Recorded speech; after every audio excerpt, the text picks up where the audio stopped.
coming in now, viewers, and this is with regards to Trump's tariffs and how Donald Trump is now getting an advice. And this is from a man with whom Donald Trump plays golf. He's also the Finnish president, and he has a message. Now, the president of Finland, Alexander Stubb, has warned the West, especially the United States, that the U.S.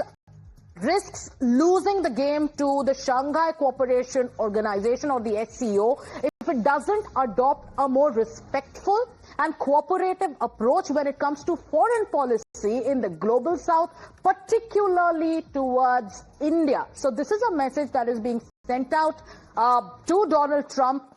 The Finnish president has said, "My message to you, my European colleagues, and particularly to the United States, is that if we don't engage in a more cohesive and dignified foreign policy, especially with regards to global south countries such as India, we will lose."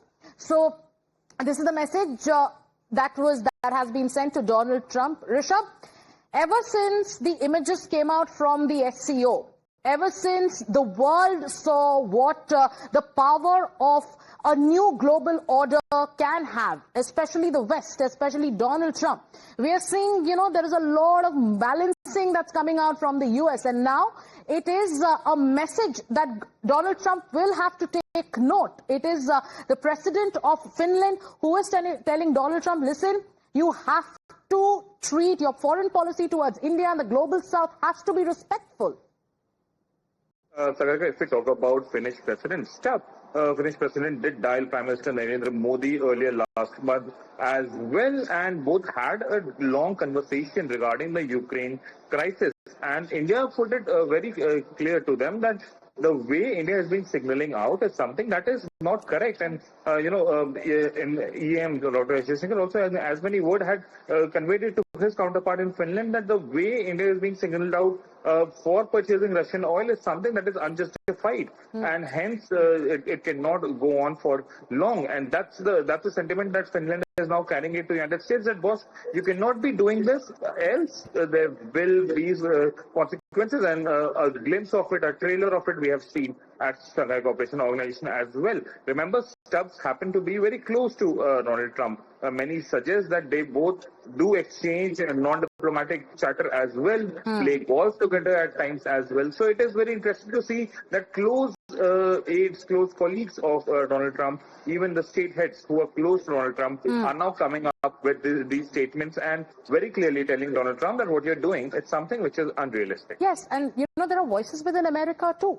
We've been reporting about how former NSAs have pointed at Donald Trump putting personal interests and the interests of his family, above policy, where they pointed out that how, because Pakistan agreed to do business deals with the US, Donald Trump jeopardized his relationship with India. And now there are again other aides and global leaders who are sending out this advice. Do you think the United States will, or Donald Trump will, pay heed to this advice? And what's the status with regards to the talks around trade?